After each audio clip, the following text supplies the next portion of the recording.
In 1868, we're going to have another presidential election. The sitting president was Andrew Johnson, but of course nobody wanted him as president, as we talked about before. And so what we're going to end up with is one of our soldier presidents. And in fact, we're going to have a very long run where almost every single man to be president is a veteran of the Civil War. That's going to go on until, I believe, 1901. Both parties want Ulysses S. Grant to be the nominee, to be their nominee in 1868. But Grant, believing the Republicans are more likely to win the election, and they were really more likely to win the election, decides to run as a Republican. The Democrats nominate New York Governor Horatio Seymour. It's a bitter campaign, whereas you can imagine the Democrat support primarily in the South, with the Republican support among black voters in the South and in the North as well. It was surprisingly close. And in fact, Grant would have clearly lost if he did not have the new black voters in the South, plus the disenfranchisement of whites who had participated in the Civil War. You may wonder how Grant won these southern states if you look on the map there. That's because whites who had participated in the Civil War were not allowed to vote, and blacks were allowed to vote. Grant had no political experience, and he will turn out to be an ineffectual president who handles almost every issue that comes his way clumsily. His cabinet was a disaster, except for his Secretary of State, Hamilton Fish, who turns out to be pretty good. His cabinet is really just a bunch of Republican Party hacks who see Grant as a way to seize power under a president who doesn't know what he's doing. They will exploit Andrew Jackson's spoils system in a way nobody ever has and just fill up every government job with Republican Party members. The Republican machine controls the Grant administration completely. He really doesn't even know what's going on. The North will begin to tire of Reconstruction and will turn on U.S. Grant himself.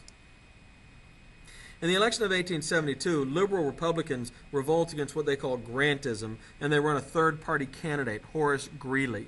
He is also a Republican, but he's being run by the more liberal wing of the Republican Party.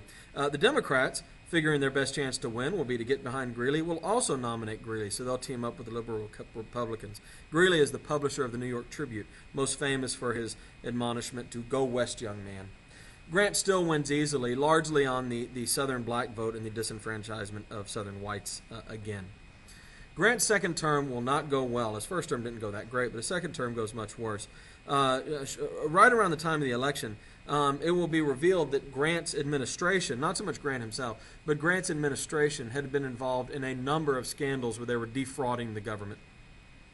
And here you see this great classic cartoon. They would call criminal conspiracies at the time rings. And so that's what you see all the rings here. The Navy ring, the whiskey ring, and all these rings represent scandals.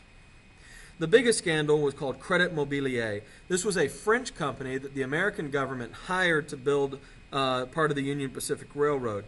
But in reality, they were handing out fraudulent contracts to the French company. The French company was turning around and giving bribes back to Congress in the form of stock in the company. The company, of course, was showing a great profit because they were involved in this criminal scheme.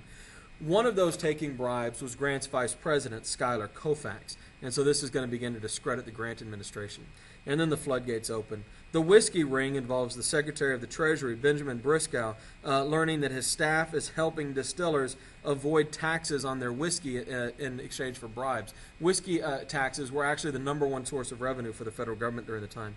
The Indian ring involves the Secretary of War, Henry Belknap, who was bribed to keep Indian administration officials in office. The people would get contracts to run the reservations the Native Americans were on, and then they would not feed the Native Americans, just pocketing the money they got for that themselves, for example.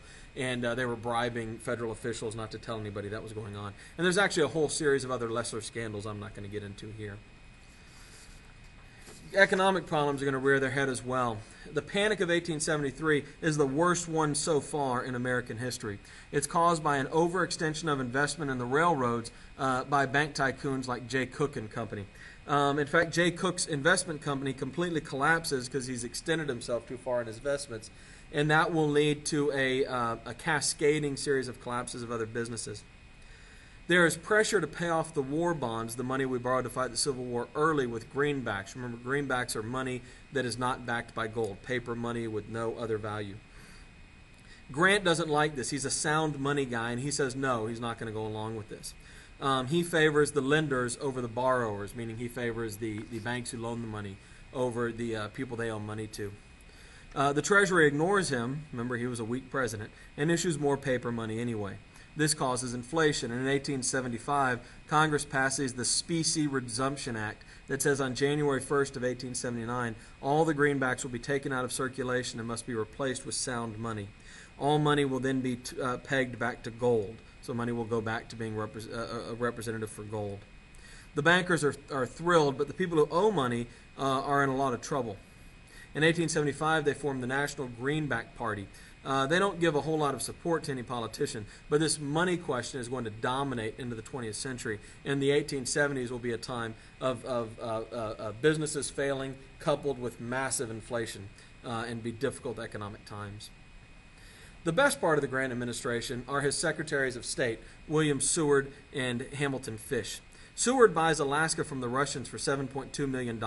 He's mocked at the time. It's called Seward's Folly. Nobody can figure out why we needed this. But it turns out to be filled with, at first, gold and then later oil. So it turns out to be one of the best purchases in American history. He also annexes Midway, an island in the Pacific that people also don't understand the value of, but will later be important to both our trading empire in the Pacific and, of course, in World War II, which we'll get to way into next semester.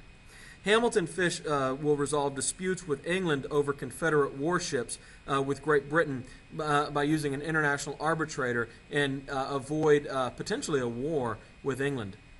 And this is something he should be given credit for.